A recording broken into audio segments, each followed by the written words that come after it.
you exit, please take a look. Sign up for more information. Signing up is obviously free. If you just want to get on our mailing list, that's great. If you are interested in joining Centre for Inquiry Ontario, we're always looking for volunteers.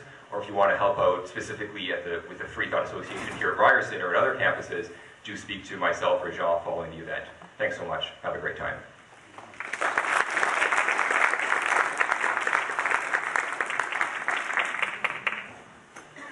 All right, so now we know why we're all here. I'd like to, first of all, in the interest of professional disclosure for the media people who are here, I am also a journalist.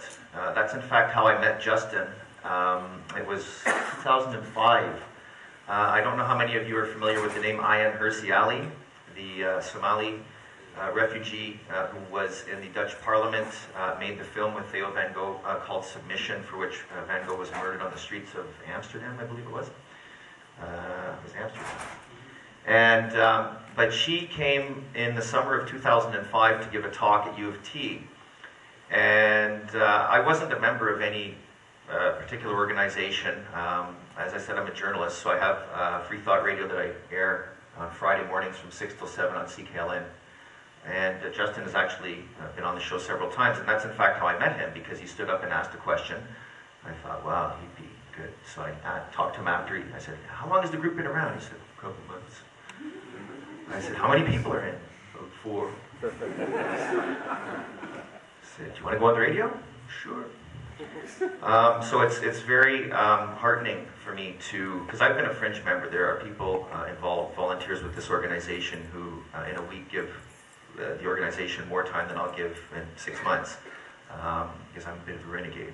But nevertheless, it is heartening to see this many people. I heard that Dr. Stenger's talk this afternoon at U of T on the Scarborough campus was also very well attended.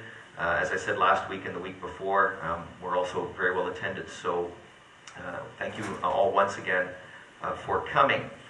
Now, part of the issue that we're discussing tonight, God, the failed hypothesis. I'm sure most of you are familiar with the name Richard Dawkins, who refers to God as a delusion.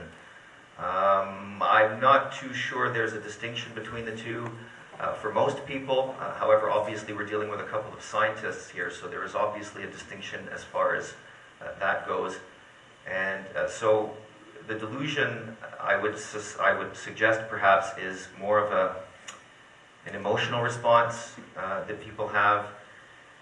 And the hypothesis is the paradigm, the construct, the logical construct that people are allowed to use to defend their delusions. So tonight, we're going to be dealing, I think, more with that. I haven't read the book yet, so I'm going to be getting a copy autographed. So then to preface this evening, I would like to just read a little prepared statement that I've done for you here. In the first decade of the 1800s, Napoleon Bonaparte began conferring titles on his newly created imperial nobles. Of the more than 400 counts he named, one should be singled out tonight: Pierre-Simon Laplace. A mathematician, astronomer, member of the Académie Française and the Institut de France, he was a pioneer in fields such as nebular hypothesis and black holes. He is of particular interest to us this evening because of publications such as his 1796 Exposition du Système du Monde, an exposition of the systems of the universe, and his Mécanique Céleste, heavenly mechanics.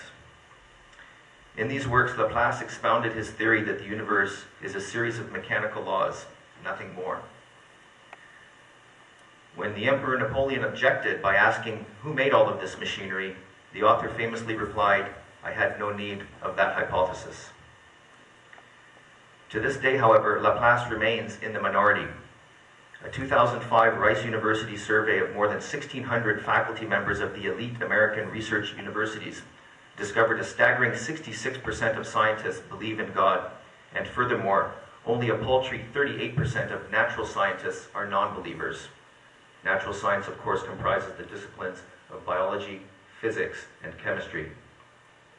In October of 2004, Columbia University physics and math professor Brian Greene was quoted saying, "There's no way that scientists can ever rule out religion, or even have anything significant to say about the abstract idea of a divine creator." I am pleased to inform you that tonight's guest will challenge this egregious error.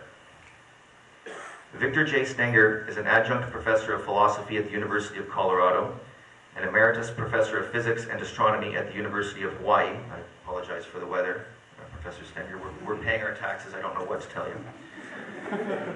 And tonight he will be discussing his latest book, God, the Failed Hypothesis, How Science Shows That God Does Not Exist. In it, Professor Stenger broaches the subject of whether science should address the topic of the existence of God, presents evidence against belief in God, touches on the source of physical laws, the morality of atheism, and a range of related topics. It has spent time in the New York Times bestsellers list and follows such titles as Comprehensible Cosmos, The Unconscious Quantum, and Not by Design. I'd like to conclude then with a few words from Richard Dawkins, biologist and author of The God Delusion.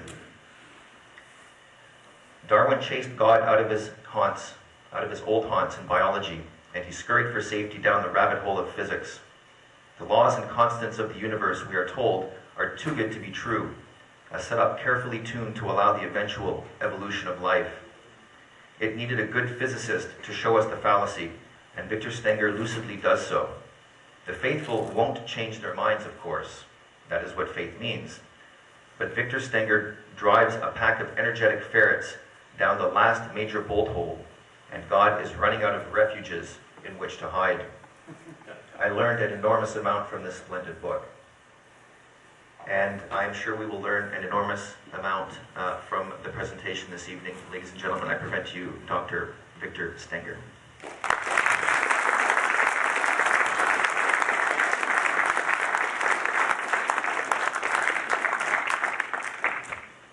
Well, thanks for that very nice introduction, and thank you all for being here. Before talking about the book, can I take a moment to just tell you a little bit more about myself so you know where I'm coming from? Yeah. Okay. Can you hear me okay? All right. I spent 40 years doing research in elementary particle physics, and I happened to be involved in this type of research at the time when this field